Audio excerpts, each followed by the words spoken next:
welcome and thank you very much for coming. We have the pleasure to have invited this platform of international critiques that are dealing with criticism of contemporary art. The discussion is a part of Ceny Věry Jirousové, which is a prize for established and young art critics. The aim of the prize is not only to give out these beautiful prizes and somehow give our honor to and give strength to young critics and give our honor to established critics, but it's also to raise awareness on the topic of art criticism in the society, what it means, what can it bring, where does it happen, what do we need it, don't we need it, the position of art criticism in society as such. I'm very happy that our dear guests have accepted to come and to discuss in this discussion that's entitled Places and Spaces of Criticism. And I'm happy to have invited Juraj Kováčik from Hentak, a Slovak platform dealing with contemporary criticism, Marion Ritter from Artblog Cologne, also a blog platform on art criticism, Pawel Brozynski, who's an independent critic, Stach Szablowski, who is a critic and a curator, and I'm now giving the word to Jakub Stejskal, who has a lot to say to this topic, of course, but he's also editing Sešit pro umění, teoria příbuzné zóny, which is a theoretical platform dealing with art and art theory and its margins. So I give my word to you. Thank you, Susanna. I would also like to welcome our panelists here tonight, and of course you, our audience. Now the title of our panel discussion, Places of Criticism, as was noted before but in Czech, so I'm going to repeat it in English, could actually reference two things. One is geographical meaning, right? So all of us hail from different parts of Europe. We publish or edit different media, or contribute to different media that publish in different languages, and these are of course published in different social, cultural, national contexts. So that's one meaning. The other meaning we're going to touch on is precisely the meaning of the venue, the channel, the medium that is used for art criticism. And here we of course encounter problems of definition. Where and when does art criticism happen? Just consider the many ways art writing today can happen. You have your regular catalog essay, your curatorial remarks or press release, your broadsheet review, your glossy art magazine article, academic research paper, art historical monograph, blog entry, a tweet, a YouTube review, a Facebook post, etc., etc. So it is debatable whether all of these forms of expression actually belong to art criticism. But before we even enter this discussion, perhaps we should kick off our discussion by asking a more perhaps general question, but on a rather personal level.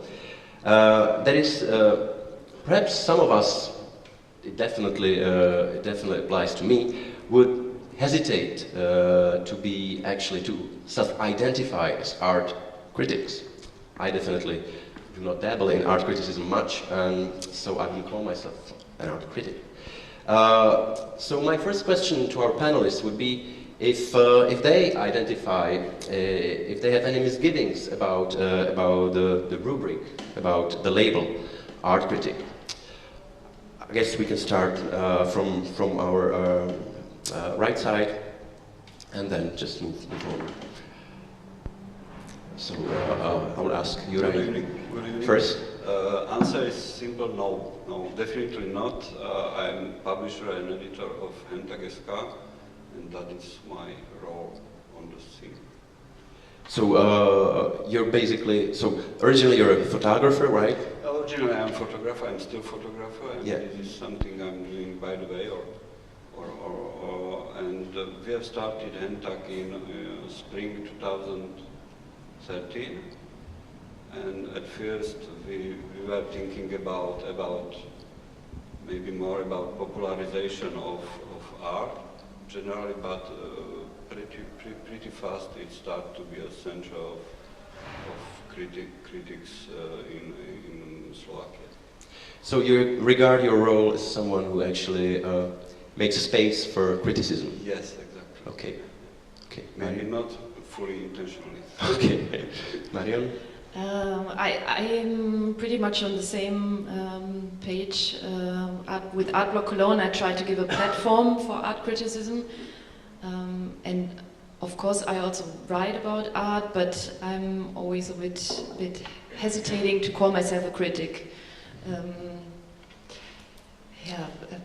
I would rather call myself as somebody who writes about art or who mediates art. I think that's something that I feel closer to. So, what do you think a critic does then? Yeah, that's. I think there's a problem with the word critic. Mm-hmm. When we had the open studio last week, there was somebody with whom I had an interesting conversation, and he said, "Ah, so you're a critic, so everybody must hate you here," because he thinks like the critic of food, or for example, food or music or whatever. It's somebody who bashes everything, but I don't want to be the one who bashes. If I don't like something, I argue with the artist, but I wouldn't do it in public that much. I see my role more as somebody who explains a little bit what art or what this specific art is about, and I try to be very. How can I say it? I try to come up with a selection of what I think is important right now. So a critic for me is somebody who has a good overview on what's going on, and who discusses these things, not so much the not so important things, but the important things I try to give a platform for that. Yeah, so to make it short. Thank you. Pawel? Thank you. The answer will be yes and no. So it's changing in the time, and sometimes maybe I feel more like a scholar or a scientist. I'm doing a PhD in art history at the moment. I'm dealing with art theory as well, but even when I'm writing some kind of theoretical or scientific essays, I'm trying to include like judgment in those texts. Excuse me. It's not working. It's working.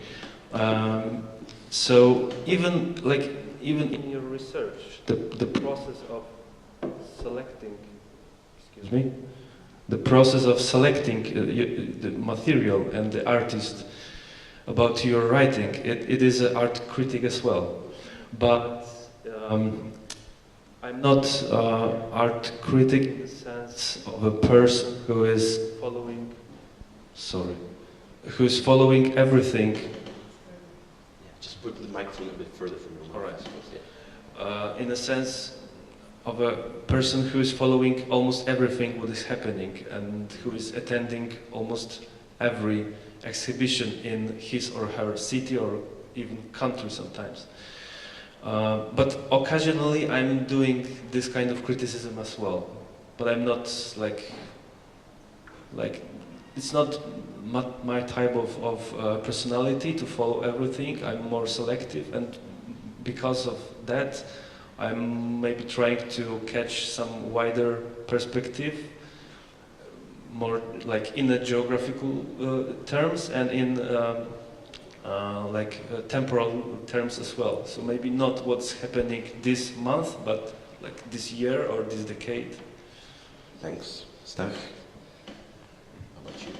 Well, I don't have a big problem with this word, so I could introduce myself as an art critic without big hesitation, since for many years I'm trying to follow what is happening in arts as a writer this way or another, and in course of those years I guess I have tried many formats. I used to be a newspaper reviewer, I'm writing catalog essays, I'm trying to dig up in memory all those possible forms that you've engage in all of them, right? Yeah, at the beginning. Of course, it was said that I'm a curator too, so I'm also producing critical discourse from this position, writing curatorial statements, comments to the work, editing catalogs, and being active both in, let's say, industry media, art magazines, and mainstream media.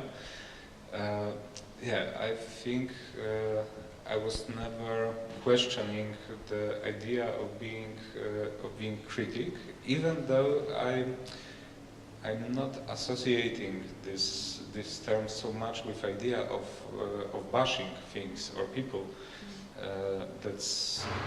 We can discuss it later, but yeah, in general, the short answer is yes. Okay, great. So obviously there are some misgivings about the term art critic, and there is also a practical side to this question, and that is, I think many people, when any one of us would introduce themselves to them as an art critic, we probably have the image that, oh, an art critic, that's someone who wakes up in the morning, goes to the editorial room and just writes a piece that gets published in whatever and gets paid for it, and that's his life or her life. That's basically how they make living.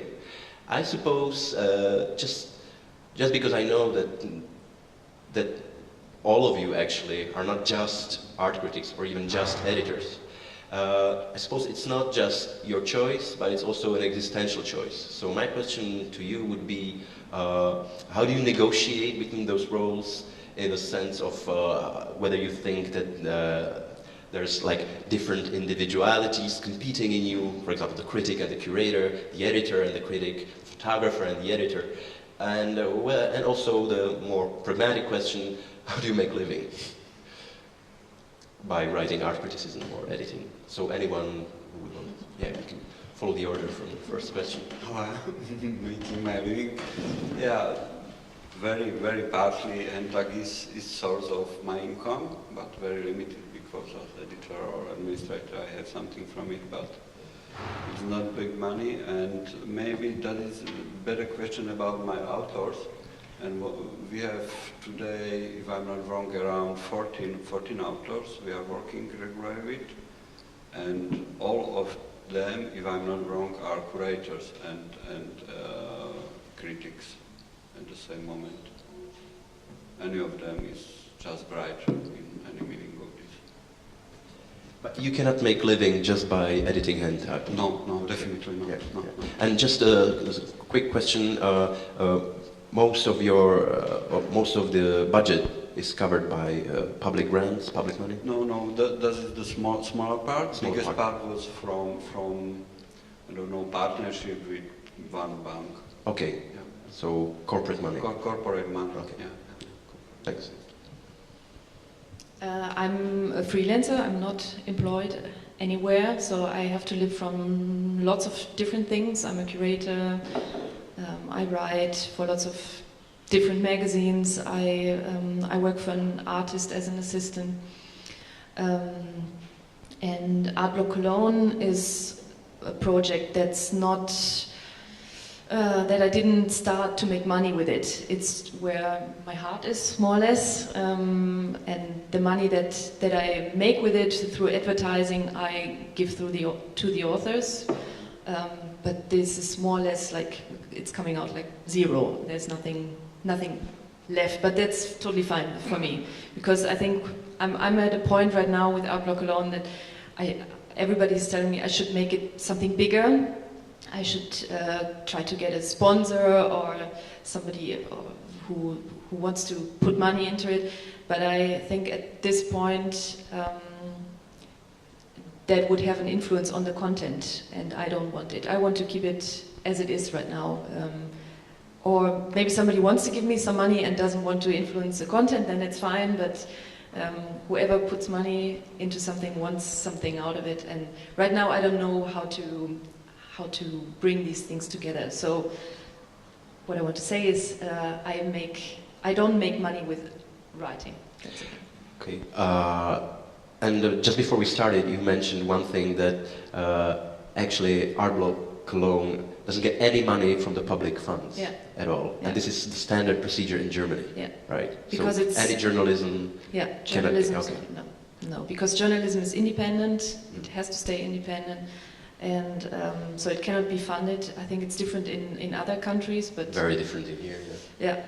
And the other problem is that online projects cannot be funded as well with lots of money. I mean, not with lots of funds. Like from the city of Cologne, there's no funding. From the country,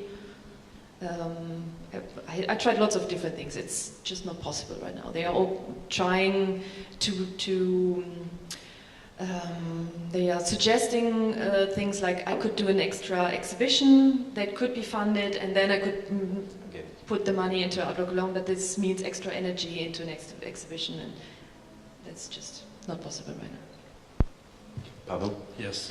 So, of course, I never had a full-time job in any area of writing or editing. When I was starting as a student, I was writing and editing for free. I was actually a kind of co-founder of some magazine, which was maybe a bit more than a student magazine, but much less than a professional one. And the whole editorial board was working, of course, for free. And now I can earn some money from writing, but it's, of course, it's impossible to live only because of this activity. I'm doing many other things.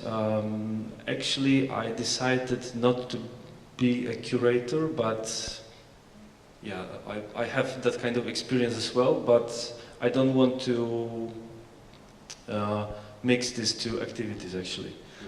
I think that, of course, I know that there is a lot of people who are curators and critics, and they are very good at being a curator and being a critic, but for me, these two activities are developing a bit different imagination and a bit different experiences, and I want to more focus on writing in general. So, I think we'll have to go back to that, but before that, ask you to pass the microphone to. Answering the question how do I make my living, I have a part-time job at the institution. At Zamek Ujazdowski. At Center for Contemporary Art, Ujazdowski Castle. So that's the first small income. Then I'm curating projects, so there are curatorial fees from time to time, and writing. Plus accidental teachings, lectures. So in general, the whole daily budget is constructed out of many. It's a kind of puzzle, and writing it's a part of it, of course, but not the only one. So basically, you're all in quite precarious situations, I would say. Okay, so coming back to what Pawel mentioned, that he feels that he shouldn't mix those two things, writing about art and actually curating it. I wonder if you could expand a bit on that. You said it involves different imaginations. My question originally would be, or was supposed to be, whether there is some conflict of interest, whether actually being involved. I know it seems that most of the critics contemporary critics usually also have some experience curating. But anyway, that doesn't mean that it's right or it should be that way. So I think there are at least two sides to that question. But perhaps you could expand a bit on that, on your idea. Initially, I was more thinking about exactly that what you mentioned. So this conflict of interest. But now I think it's something more. So I think that this conflict of interest, which of course it's a very big and important problem, but not necessarily. It could be, but it not have to be a big problem. It's not the biggest problem for me now. I mean more that like the whole activity of writing. Not only art criticism, but essays and then in a wider perspective books requires a lot of time, energy, and like development of rhetorics, and you need to read a lot of books and so on and so on. So you need to like be a bit like a person who is focused on the writing and sit peacefully at home. And I think a lot of curators do just that, don't they? I think that being curator is something. It's being much more active person and a much more proactive person. You need to travel a lot, do different researches, and talk to a lot of people. You need to spend a lot of time to discovering what is really happening, but not in this like the first surface of the artwork, but deeper and deeper and deeper and deeper. So you need to know a lot of people. I think it's just the question now. I think it's not a question of these ethical things for me, but kind of economy of time. I think. Does everyone agree, or does anyone? Yeah, economy of time is definitely also a problem for me. Or not a problem, but I have to keep that in mind with my different projects that I have. But I don't see a conflict of interest between curating and art critic, because to me curating is also a critical position, because you're also selective. You choose, like for a group show or a solo show, you choose this one artist, and why do you choose it? You have to come up with a position in a way. So I don't see a big problem there. I see bigger problems when you have, for example, when you're like Artblog Cologne dependent on advertising, and you have people are expecting you to write about specific shows just because they are placing ads there. That is something I know that I have to do it in a way, but this is, I don't know, I'm still struggling with that. And do you think your curating experience actually enriches your writing, or the other way around, that your critical experience actually helps you to be a better curator? Yeah, I mean, for when I write, it's a different. It's different than putting works in space, into spaces, or talking with the artist. When I write, it's a different process. So I think it goes together quite well. Yeah, I don't see a big problem there. Stach, do you have anything to share on that? I think that you already said, you two said already, but I could also assign.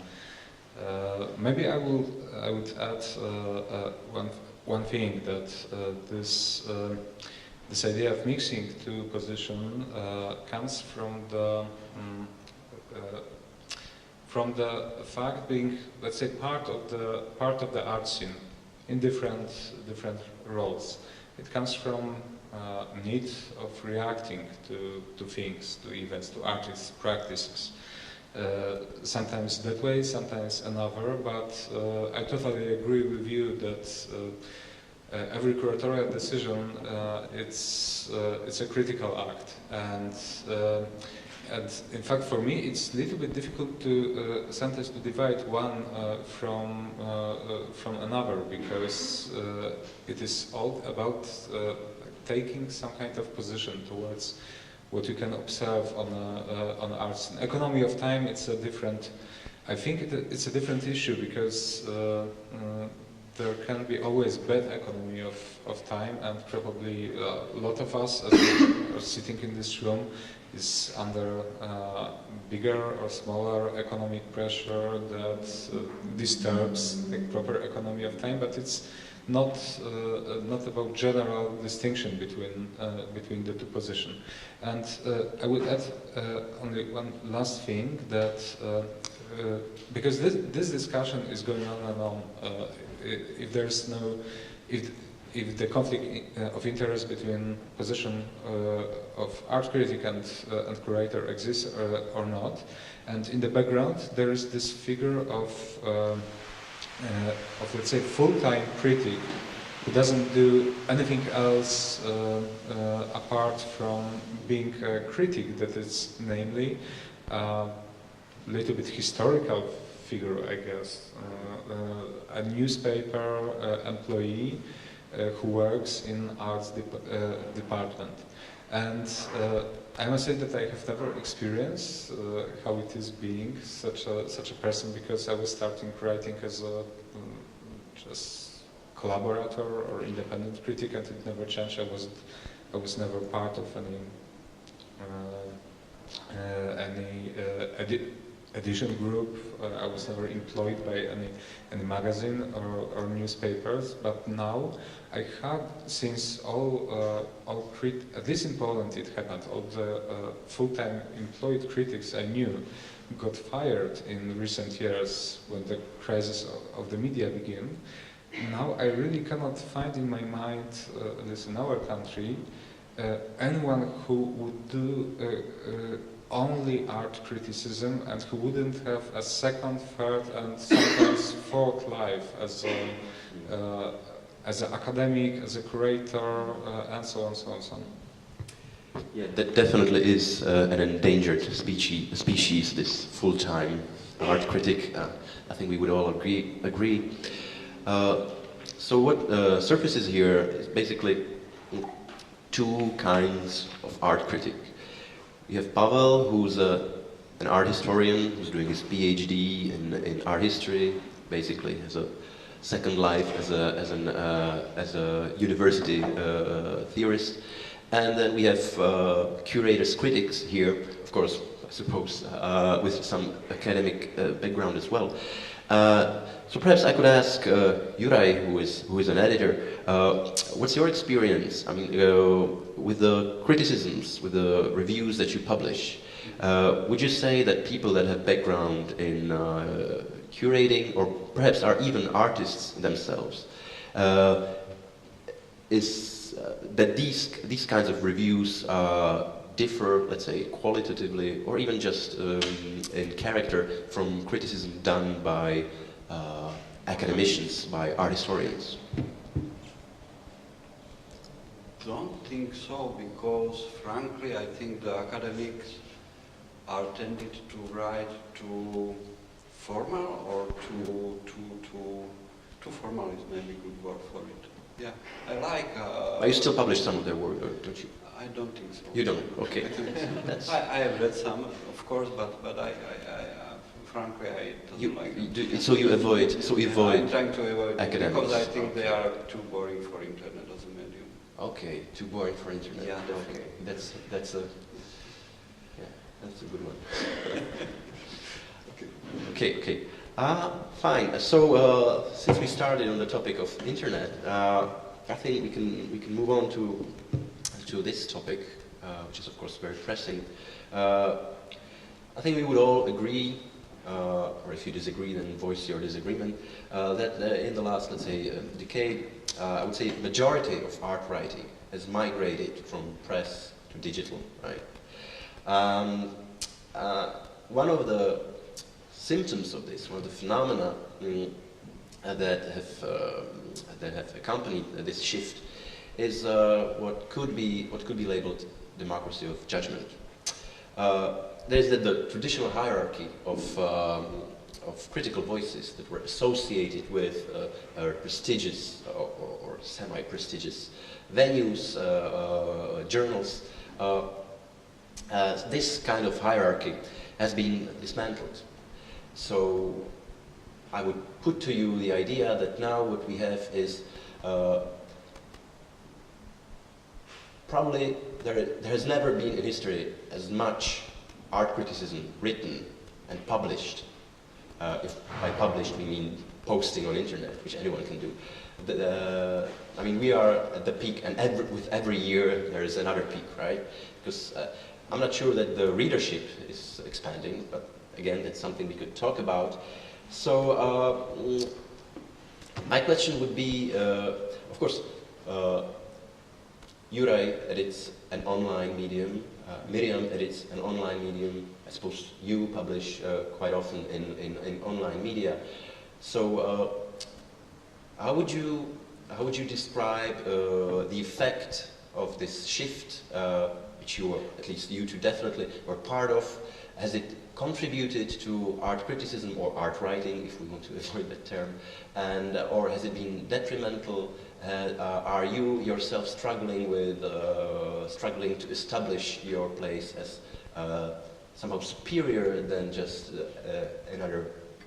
anyone's blog out there? How do you again negotiate? This, I suppose, would be a question especially to you, Marion. Yeah, we talked about it yesterday evening already a little bit. Sometimes interesting art criticism happens on Facebook, but this is often very much based on very quick opinions and nothing really elaborate. And that has, of course, its own value, and it's interesting to read. But I mean, I can only talk about Artblog Cologne, and it's more or less a magazine just put into something online. It could happen in the same way on paper. The only difference it really has is that the distribution is much wider because it can be shared very easily, and it's interactive. But the interaction is, to be honest, not that big on the blog. But on Facebook, there are here and there are some discussions. But yeah, we talked about it. Discussing really art is complicated, especially when you have, let's say, you have an article written, a long article about an exhibition. So somebody put a lot of effort and thinking into a show or into an artwork. Then it's just not possible to comment on it with just 2 or 3 sentences. You have to read a bit. You have to think about the artworks. You have to see the show, and so it's it just doesn't happen that easily. Just because it's online doesn't mean there can be lots of discussions. Suddenly, it's still a very small audience who knows enough or who's in the subject to comment on it. So I don't think it makes a big difference whether it's online or not. There are some, as I said, some interesting things going on Facebook, but very often it's not the kind of discussion that I think is really adding something to art criticism. So when you started out, how did you actually differentiate your platform from other platforms? Was it by involving people that have already established their names, or just by sheer, I don't know, aura of your personality? I'm still a very regional website. or I have this website, and so that's the main focus right now. And So there was an empty space. Nobody was doing it. Nobody was doing it. Yeah, yeah. And it's still. You can count the online magazines on one hand in Germany that are really working on art criticism. Most of them are just very personal blogs, like I saw a show and this is what it's about, and here's some images. That's there are some of them, but the real magazine-like art criticism happens on like five different platforms. That's it. Okay. Juraj, what about Hentak? About your question, I think we are living at the time when big media have to abandon their effort to cultivate public life in any meaning or any field, and probably internet looks like way how to try to do something, but we have to learn how to do it. And I think Hentak is a great example, or a good example of the fact that we are just learning at this moment. So the mission, you see your mission as that of cultivation. Yeah, of course. Yeah. Of the Slovak art scene, or yes. or you can say it in that way. Yeah. And so you have your eyes on. Let's say on advertising contemporary art, or on deepening the knowledge of people already interested in art criticism? I mean, in contemporary art. Our primary target were people who are going to the theater, who are reading good books, but who are not going in the galleries because they are afraid, because they don't believe, because I don't know why they are. That they are not involved in the visual art, but of course, probably today we are more focusing directly into the visual art scene in Slovakia. Okay. And so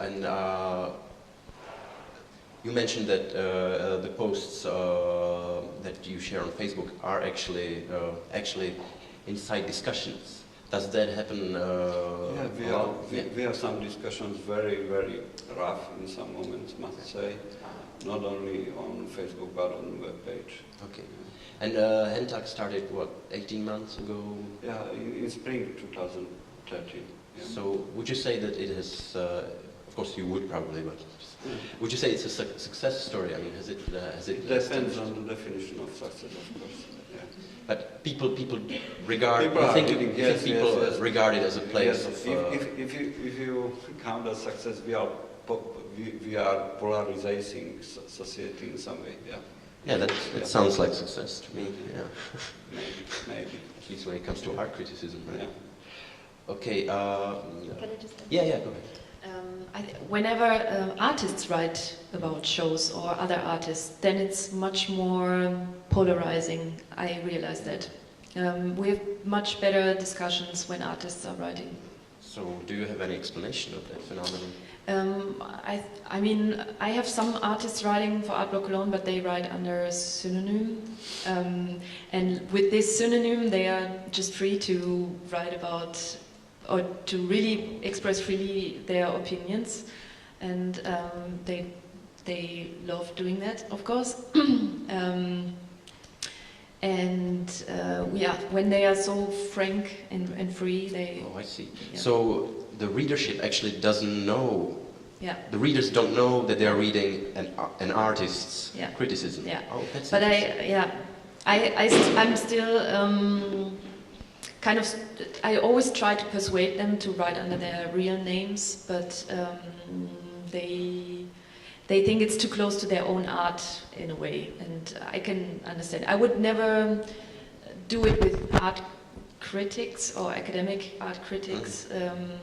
I would always think they should stand for their opinion in a way, but with 2 or 3 artists from the region who I know and who I think have an interesting opinion, I think it makes sense to hear it. But I'm interested in why you think they shouldn't stand behind their words, but, you know, to write under their own names. I mean, I would love them to write under their real names, but they don't want to. Why do you allow them? I mean, why do you even publish them? That's the question. Because then they are the only ones to really express their direct feelings. And so that's obviously more popular among your readers. Yeah. But do you think it's better art criticism? I'm not a big fan of that. I have to be honest. Yeah. Okay. Because I think when you're criticizing something and you are criticizing either a specific artwork or show, and either the artwork is connected to the artist or the show is connected to a curator, you should be there as a critic in person. And if the person doesn't really exist, I think it's a problem. It's not really fair, I would say. Okay, let me turn to our Polish section. So, Stach, Pawel, what about you? And do you regard internet media as something that has, let's say, advanced, or has helped the art scene and the discussion going on? Do you prefer publishing online? I suppose I'm not even sure whether you publish offline anymore. So. Should I start? Yeah, go ahead. So when I became more aware what writing and especially what publishing means, I started to dividing what I'm writing in two groups: longer and deeper texts, which I'm trying to publish on a paper, and interviews and short reviews or short comments, which I'm trying to publish in the internet. But still, even here, the border is very unclear, because even though when I'm publishing very boring, academical texts, there is something like academia.edu, and after the publishing this article on paper, I can share this paper in the internet, and actually on this portal there I have much more readers than in the paper. So even here the border is very unclear, I would say. So I can add to it that from my point of view, there are two levels of this, let's say, transfer of art criticism to the internet.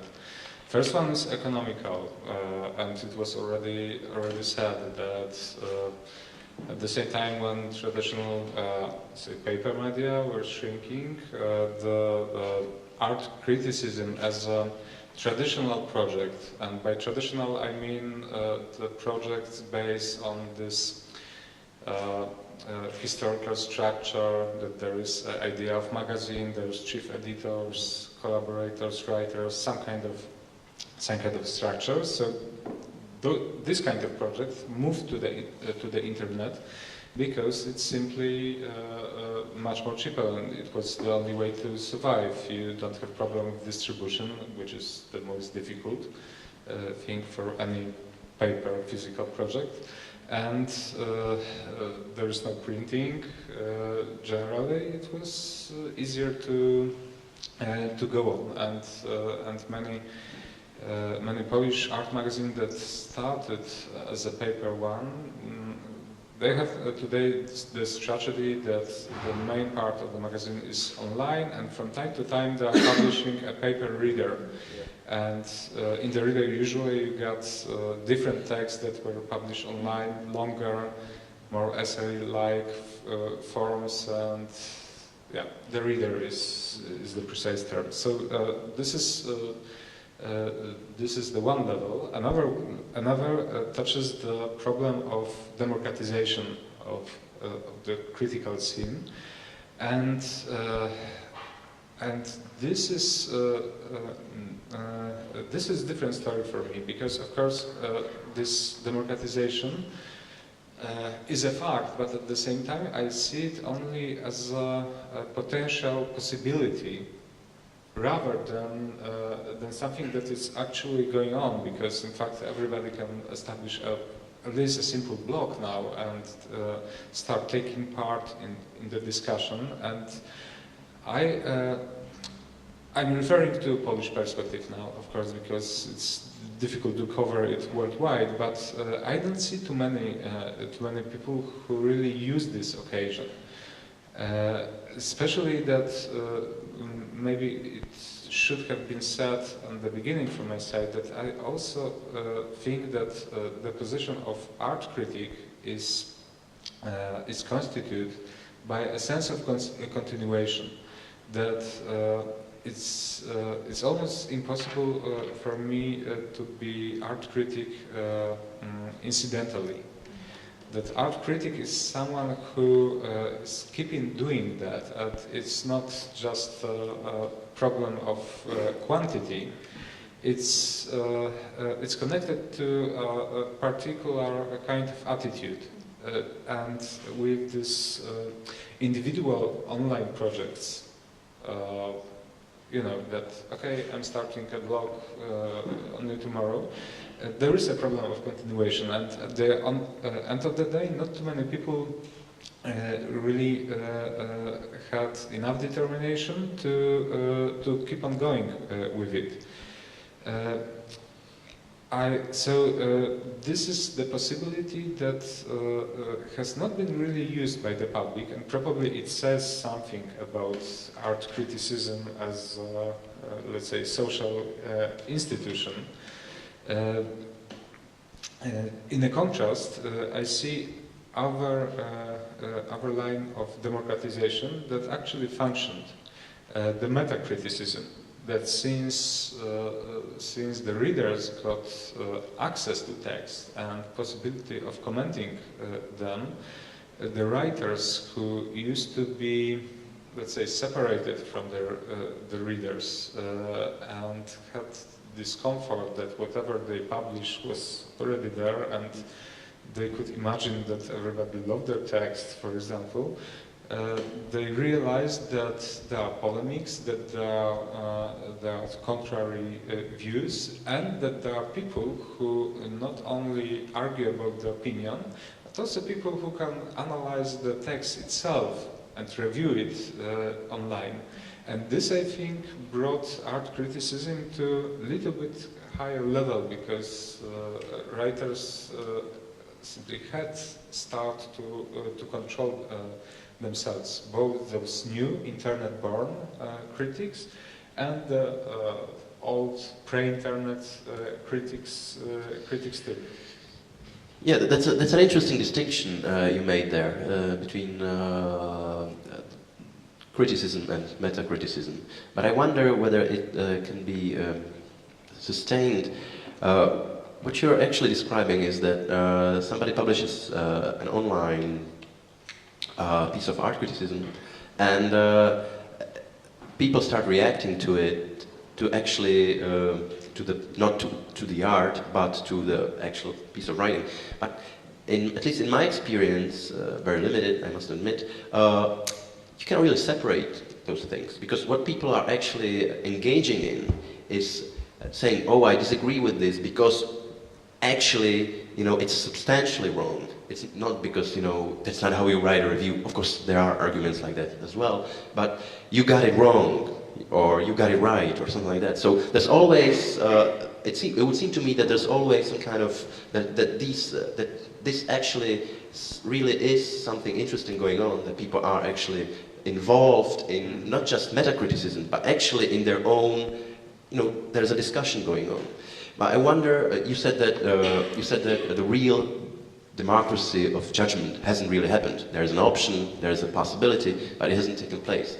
But I would ask our panelists whether this second option that you say, the democracy of meta-criticism, whether that has happened, whether that really happens with regards to your contributions or to your media. Anyone?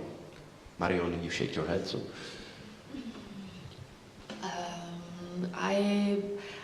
No, to be honest, no. Nobody ever criticized me for what I wrote or what other authors wrote, but I can see it clearly in the statistics of how many people clicked onto an article, how many people shared it, and if it's, sometimes I know right away if it's one specific artist or one specific author who writes about a specific topic, then I know from the beginning on this will be shared. But this is very often more about names or about somebody who's known for having a strong opinion, who is trusted in a way, then people share it. But I mean, it's difficult to say. It's also, very popular, for example, are photos.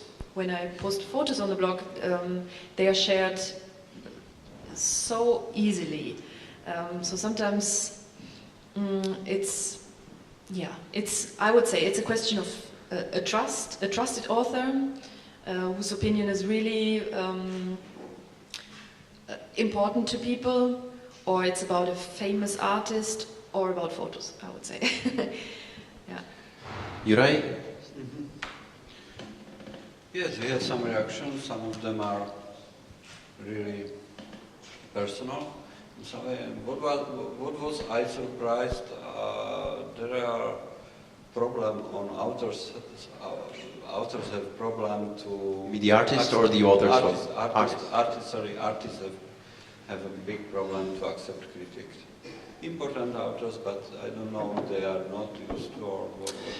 So how do you hear about their criticism? How do you hear about their objections? They wrote about and they are like personally to you, or do they use the comments section or comments, Facebook? all of it. Okay. Why you are doing this with this man? Yeah. And, actually, I invite all of you who read Czech or Slovak to visit Hentak. You can actually read some of the more interesting discussions there. Yeah. They're really on personal level. You're right about that. But I think it's the part of process we have to go through all together, and I hope it brings something new in the society. So you would say that there is actually real effect. You can see a real effect. I hope there will be. I can't say at this moment if it will be succeed or not. Okay. Yeah, it's difficult to say. Okay. Okay. Interesting. Do you have anything else you would want to add, Pawel? Actually, if may I would make some remark on what Marion said before, because we make some comments on mixing these two positions, curator and critic. But I think that the very interesting problem is the figure of artist and the critic. And I can totally agree that now the majority of artists don't want to mix those two positions. But in the past, especially like in the modern period, it was extremely popular to be artist and a critic, and even there was a big narrative that you cannot be a good critic if you are not an artist. Of course, we can discuss with it, and I cannot fully agree, but it was a very prominent idea, and now, especially young artists, they feel themselves as kind of guerrilla from the other side of the wall. And critics, young critics, feel the same actually, but from maybe not all of them, but I would say it's popular to being on the other side of the wall as well. And maybe we can just discuss it shortly. Yeah, perhaps. I mean, I think this is the idea. I mean, this touches on the idea that was somehow integral to, let's say, the conceptual movement, right? A part of the emancipation of artists, right? Critic as a context setter, was to be dethroned, right? Artist was to become, you know, master of her or his fate, right? They don't need the critic, right? They can actually do that for themselves. So would you say that this goes on? That this is would you say that this is something that artists still feel strongly about? That actually they should be the leading voices of interpretation, and do actually your readers or the art audience, the people interested in art, do they actually take artists' opinions on art more with the, let's say, do they respect these judgments, let's say, more than art critics? So one short remark once again on what Marion said. This is a very interesting situation that the artists they want to be critic, but under this nickname, synonym, and so on. So they have that kind of need, that kind of temptation, but they feel kind of schizophrenia or something like this, that they cannot be. It's really strange, because I really, as a reader, I really would love to read a critical text wrote by an artist, really. Yeah. Marion? I see big differences between the writing of artists and critics. Very often the artist has a very strong opinion, which makes it very interesting to read, but they don't describe what they see. They come up with something right away. They have their position and they argue for it. And very often it's for a very small circle. Sometimes I really have a problem publishing that, because then I think it's difficult for people to follow what they are talking about. I always think the context is missing. Because it's impressionistic, or because... Yeah, it's very impressionistic and very associative, which is, as I said, very interesting, but sometimes the basics are missing. They are not describing the situations or the structures around the show, for example. But yeah, as a combination of artists writing and critics writing, I like the combination. It's interesting. Yeah. Okay. Do you want to add something, or no? We can move on. Okay. Okay. Yeah, fine. Another thing. Let me check the time. Okay, fine. Let's move on to the next topic I wanted to discuss. And that's the perennial topic of judgment. I don't want to spend too much time on it, because I think it's something that we could spend too much time on. But again, coming back to what Marion said, when she was hesitant about describing herself as an art critic, because what she said was that she was introducing, explaining rather than critiquing or calling judgment. So I think we would all we can leave aside the question whether a critic or an art writer uses judgment or not. It's obvious that there's always some kind of normative choice going on, even criticism by omission, right? You write about something, that means you decided to write about it. So my question would be whether you miss, whether you are okay with the state, with the situation as it is, that there is a lot of, let's say, descriptive art criticism, explanatory art criticism, I would say, that dominates the field, at least in the, let's say, regular media and in the regular, let's say, online media as well, or whether you miss, let's say, a more normative stance, let's say, a return of Greenbergian judgment, let's call it that way.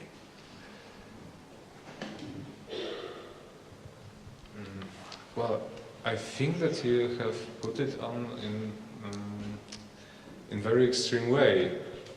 I mean, either descriptive and passive transmission of information, or on the second hand, return to Greenbergian macho authoritarian stand. I think that I don't think that we have to make this kind of choice.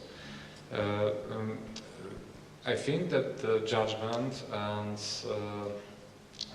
opinion that goes far beyond the scripting things doesn't have to be immediately of that authoritarian nature.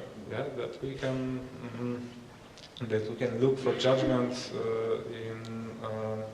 in negotiations, in discussion, rather than in this patriarchal voice that says it is like this, it is like that. Still, I think that what we really miss all, that we lack all, I don't know if you can agree with me, this is the judgment. I don't know if it has to be normative, because probably as we sit in this room, we would have a big problem with agree on any kind of normative system to judge art. But still we have to look for difference. Otherwise, the opposition of difference is being indifferent. And if we imagine field of art as a field filled with sense of indifference, that is hell, and that would be probably the place to escape from. Because nothing really counts, so nothing is really possible on this kind of field, and here, at least in my opinion, here we are coming to the point where when this figure of art critics again is needed, again is necessary. Of course, I have to do one remark that, in my opinion, in recent decades, art institutions and curators have overtaken this role to some extent, like this proliferation of art institutions and curators' projects and curators' position in general, of course, is producing a message that is based on unspoken judgment. This whole system of selecting, this whole system of supporting artists' career, of making artists visible, this hierarchy of institutions, this hierarchy of curators who are the more important ones, less important ones, and even the fact who is curating what includes some kind of judgment. Yeah? If it's Hans Ulrich August, that means that it's a great artist and great piece of art. But this is unspoken criticism, and even though it's very effective, it's a bit. This silence is a bit dangerous, and for sure it is frustrating. And if we keeping silence for too long, we can forget first how to speak and then probably how to think.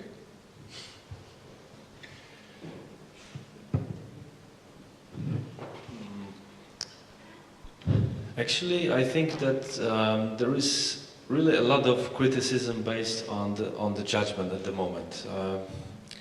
Maybe I mean the Polish situation. Maybe in 90s, this descriptive narrative in art criticism was much more popular than now. But now I think that we have a lot of, especially young art critics who are formulating very strong opinions and very strong judgments. And do you feel yourself to be part of that movement? Actually, sometimes yes, but I don't think that I'm kind of obligated or forced to formulate this strong judgment all the time. So I think that sometimes it's always interesting for art critic to ask questions, to say that he's not sure. And this is also very interesting, especially when some kind of artistic paradigm are changing. But if you are writing all the time in this kind of style, only asking questions and not formulating any judgment, of course it's boring and it's very bad art criticism. But I don't have a fear to ask and to say that I'm not sure. But of course, sometimes I'm very sure what I want to say, and my judgments are very clear. But I think what I meant by descriptive art criticism was actually to try, I mean, part of it is trying to suppress your presence in the art criticism. So when you're already involved in admitting that you're unsure about something, that is already a shift from the purely descriptive or quasi-descriptive. Yes, of course. So actually, so So I have never done this like pure descriptive art criticism. Yes. In this case, I can say no. This is not my type of art criticism. Okay. I also think, I mean, just describing the artwork is super boring, and I always try to come up with a conclusion, and I also encourage the authors to do that. But what I always think is the most interesting criticism is when authors are associating something with the artwork right away, when they're taking what the artist started, and they're taking it and try to expand it in a different direction. So not really putting, not evaluating it, but coming up with a more, with more fantasy. Okay, yeah. Perhaps I expressed myself not very clearly. What I meant by descriptive criticism was not just this boring part. Okay, so when I enter the room, on the left I see this, and it looks like this. What I meant rather was an attitude in the text that actually avoids a unified critical voice, but rather tries to precisely describe the context, describe in a sense not just what we see, but let's say write a short essay on whatever, ideological motivations behind the white cube or whatever, without actually passing any judgment and arguments for the judgment, leaving it totally to the reader. So that was rather what I had in mind, and what I would agree with Pawel was something that was very dominant in, let's say, 90s, and I think it's still quite present. Yeah. So when I specify like it, would you still say that this is something that you do not like? I want an article to be different from a press release, for example. And very often the press release has this, what you just mentioned, describing the artwork, putting it into some kind of art historical context, putting it into a market context as well, and that's interesting. But I want the criticism to be one step. Because that's the art criticism that actually goes on with the institutions, I think, to a large extent. I mean, at least the one that's propagated by. I mean, today art institutions have no problem with being self-critical, right? I mean, that has been integrated, so there's no problem with that. So a lot of the promotion can be self-critical, and there's no problem with that. I think we can all agree. Okay. Juraj, do you have something for us? I will be short. Yeah, in my opinion, the main role or main reason of criticism is clearly say what is art and what is not art, and why this is art and this is not art. Okay. Well, perhaps given the time, I think we can move to let's say the last thing I wanted to talk about, and that is what is the actual effect of art criticism? I mean, what is the impact?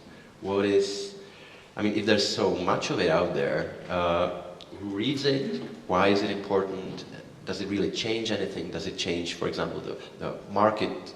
Does it change what people think about art? I mean, we can start with a simple question. Who actually reads the criticism that you either edit, publish, or write? Anyone? Do you feel like starting? I mean, the answer is simple. The art world read it. Or I would prefer to call it the industry rather than art world. And by the industry I understand everybody who are engaged in many roles, professionally or semi-professionally in the art business and the art world. And it's relatively a big group. If you count everybody who are connected to this sphere that is growing, there's more and more institutions, art schools are producing new artists every year. The academies are producing potential critics and viewers, so on. So this is the base group. And it's extended by new middle class, who at least in Poland gradually develops this habit of consuming art, and it was somehow introduced or even persuaded, but also by the mainstream media, that somehow it is supposed to be part of the contemporary Western lifestyle, and still this power of art as let's say tool of marking social distinction, not only in economic terms but also in let's say class terms, and at least in Poland it's even something more important than the class division. It's division between westernized and modern, and not being like that, which is of course not a status you can you can be happy of. So this is more or less this potential group of readers, and these people who are not writing text in private conversation, they express very often this hunger for text. The same do the artist. So I suspect that most of us here will agree that the primary target group is the art world.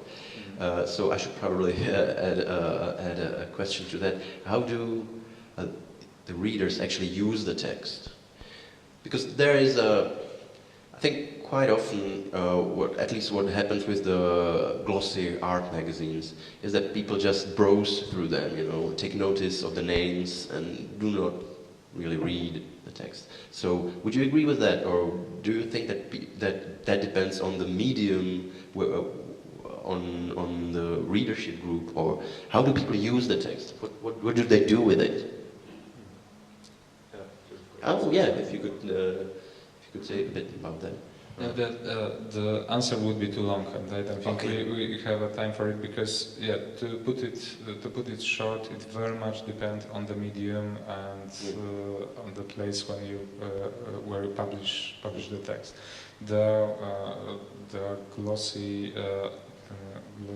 mainstream magazines that are addressed to, say, to the general public, there are online art magazines that are from the very beginning addressed to the art world or to the industry. So there's no simple answer. Well, the magazines are addressed to that rising middle class interested in contemporary art. They are not. If you go to the general practitioner in Poland, I don't think that among the burdas and whatever you'll find there, art form. Yeah, sure, but still there's no simple answer how people are using those texts, because it depends what. Let's say that in artwork-based online magazine, there's very often even kind of game for power. There are power games, and the texts are used to, let's say, to do those battles. Yeah. At the other edge, when you publish in glossy magazine with edition of 200,000 copies, usually you rather educate people. You try to inform, you try to explain, you try to bring the context little bit closer. And this kind of reader is not interested in inner artworks, polemics, or even fights or new developments. So, what can I say? It really depends.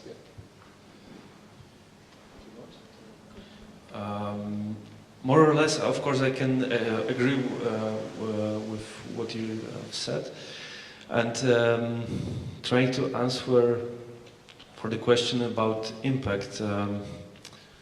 Like, from my experience, I think that like the most interesting impact is when you read some kind of leaflet or a exhibition catalog, and you can see quotation from your text, and it is quite important and exciting exhibition, and you know that this curator was in some way affected by your idea, so that means that your idea and your opinion, your remarks became something more than only yours, but it became something which shaped this exhibition. That's a far stretch from what Juraj talked about, that is cultivating the audience, right? That's something else. That's like, yeah.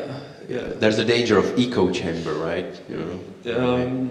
Yeah, but of course, it's not like that someone needs to think exactly in the way how I am thinking. It's more kind of common ground or common space for considering some ideas, and I think it's very fascinating, and maybe that's the most important impact for me. With Artblog Cologne, I'm very idealistic, and I really believe that people trust it as a medium when they want to be informed about what's going on in the region, and hopefully they like what they read. But at the same time, I'm very fatalistic, because I know there are lists in the internet, like ArtRank, for example. They are generated by how often names are mentioned on the internet, like artist names, and depending on how often they are mentioned, their ranking is much higher, and you should buy them, you should buy artworks, or you should sell them if they are not mentioned often enough. So I know there's a certain kind of group of people who's interested in the arts and really interested in the content, but at the same time you're also you're serving the market. So it's both. But if you want to produce something, if you want to write, or if you want to publish, you should kind of keep that aside and be idealistic in a way. So do you regard your job as being actually this, let's say, anti-current, this you're trying to fight the tide of this, let's say, populism based just on... I cannot really fight it. I just try to ignore it. I know that some magazines are really based on, they are getting paid by how often they are mentioning names. And I've been offered that as well, but I just try to ignore it. That's all I can do. I know that I still play a role in this whole market thing there, but... Do you? So... automatically, when you write about a certain artist or a show or curator, then you're playing a role. So there is this impact on the art market, at least the German art market. You actually think that the Artblog Cologne actually plays a part. That is not a big part, of course, but part big enough for you to be under pressure from the private galleries or from the art agents. Yeah, I could feel pressured if I wanted to, but I don't. I try not. But they try. Yeah, on you. Of course. Yeah, they want me to write about their shows. I mean, it doesn't really matter what I write. It's just to be mentioned. Yeah, that's what I meant when I talked about people just browsing through the journals to just pick up the names, regardless of what's written about them. So this is something similar. Yeah, okay. But yeah, I would just distinguish between the market and the people who are interested in the content, no matter if it's something sellable or not.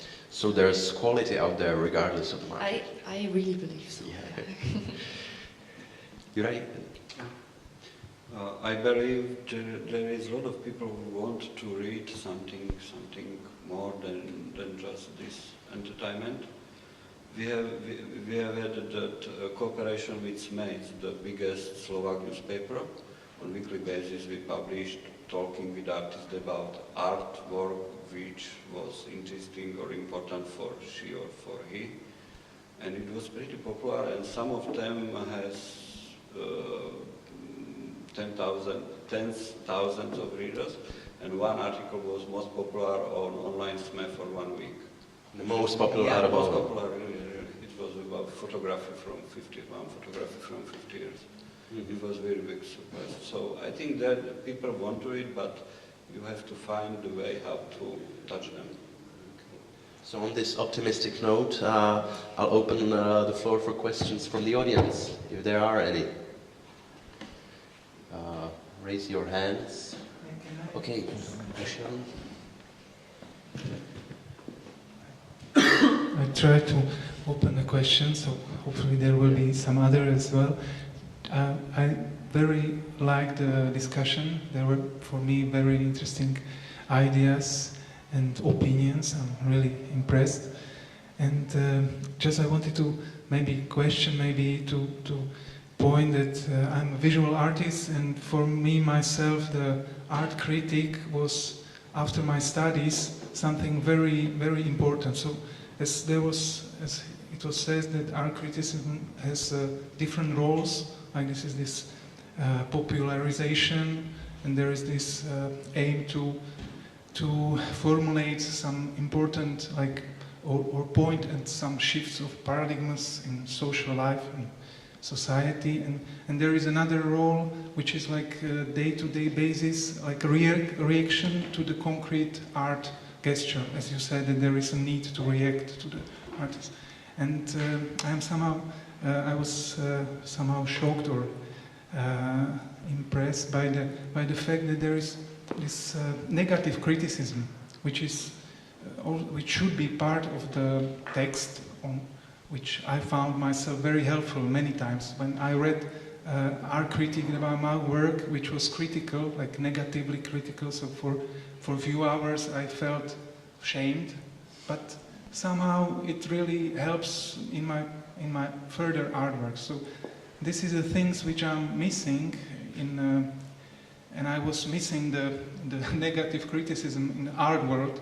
I think in Czech there is some more straight criticism in theater, in music, but not in the art world.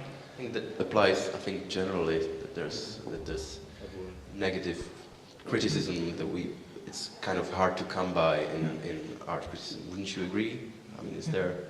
And I just wanted to ask whether you think that there might be some ritual which might help the art critics to come out with the negative criticism, and not like the artists who hide behind the nicknames, which is, I mean, I can understand it, but if I know who is criticizing me, I respect him, maybe. So when it is like addressing, that means something different. So I was questioning whether there might be some ritual, how this negative criticism might be accepted or somehow supported. So that there would be more of it. More of it, and when it is written by the anonymous author, then you have only this wild chat discussion under the. But as an artist, I would have problems with it. But when whether there might be some way how to cultivate this and perhaps you don't miss it. So when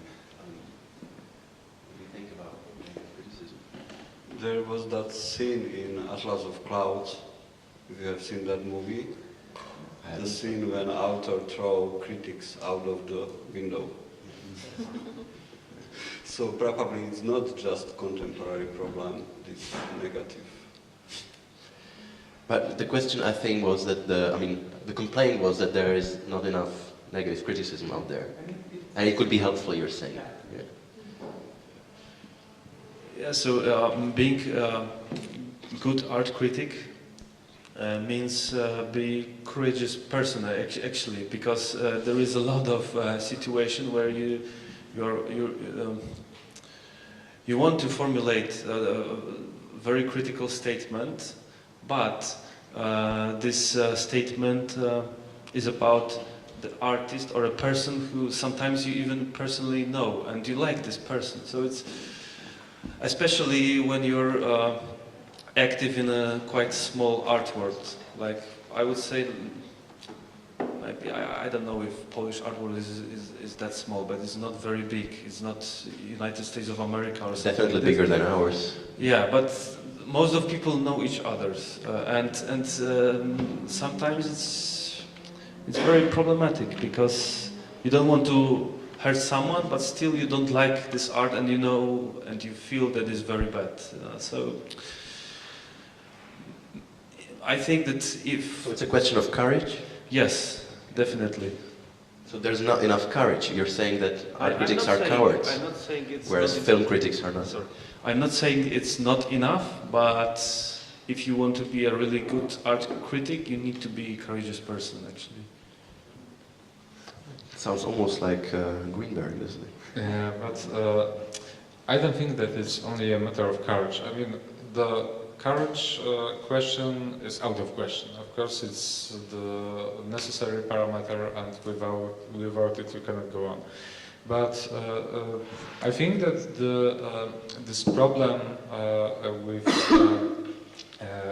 with polarization or with clear judgment, especially negative judgment in visual arts, is a little bit wider. It comes from the fact that quite contrary to fields of film or to music, in arts you are working on very different phenomena, distant from each other. To put it another way, artists' practices are so different that there's always a problem with criteria. And when there's a problem with criteria, there's also a problem with base for very very radical, especially negative judgment, because negative judgment has to be argumented very strongly.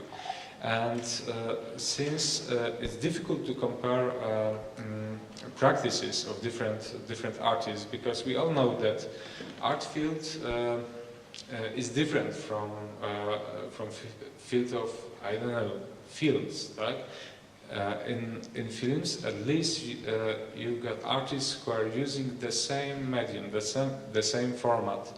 They all screenings, moving pictures on the wall. And now think about any possible exhibition, how various practices, facts you have there. So to formulate a very negative statement, you sometimes has to build really complicated narration.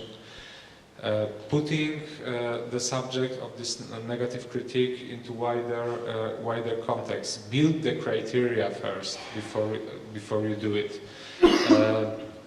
Then, after building criteria, you have to argument it. It's pretty complicated operation, and this is one thing. And another is that, from my point of view, there is simply just a few art criticism nowadays. So, having this choice between writing or covering something that is bad and should be criticized in negative terms, the editors very often are choosing things that are actually good, because if there is a choice, okay, we can edit 4 texts a month, and the author is coming with the idea of writing about something that is bad, the answer is very often that, okay, but we don't have a space for shit here.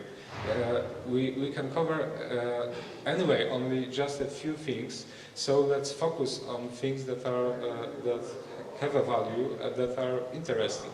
I'm not defending this strategy, because on longer term it's a bit counterproductive, because those positive choices doesn't have a background, so you don't have you're losing points of reference. But that's how it works. So to finish this little bit too long answer for your question, the very first step to open a wider field of this negative critics would be to have more art criticism around.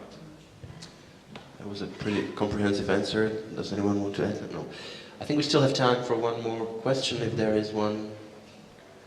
Okay, I see a hand in the back row.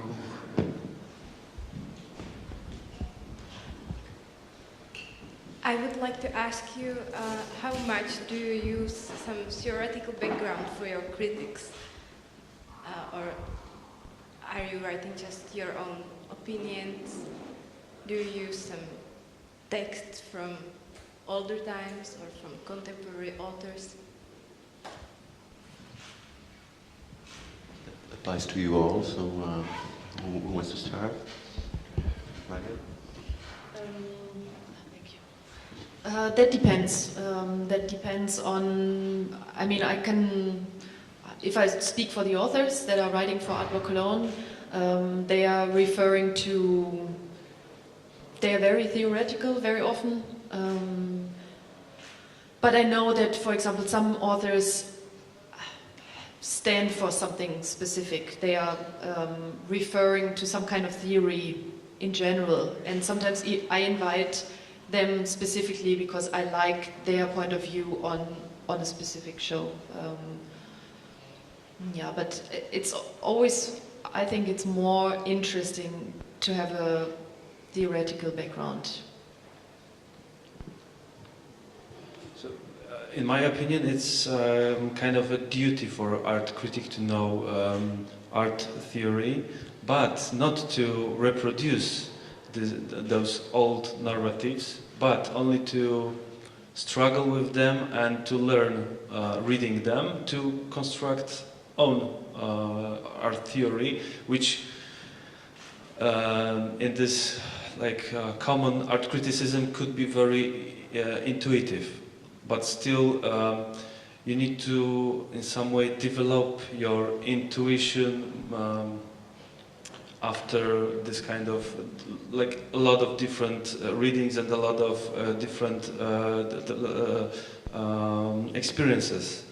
But it's a kind of very long process of reading and learning to make a kind of making a process of kind of purification of your own intuition, which could be, like, yeah, as I said, purified from those old ideas. Just one thing to add, it doesn't have to be art theory, I think. It can also be literature theory or music theory. But to have some kind of theoretical background is interesting, I think, to read. Stach, do you want to add anything, or you feel okay? Juraj? Okay, so I think we will have to end our panel discussion. I want to thank again our panelists, Pawel, Juraj, Marion, and Stach, and I want to thank you for coming. And we will have a short break now, right, Susanna? And at 8-ish, yeah, we will reconvene here to hear the names of the winners of the Věra Jirusová Award. Thank you again.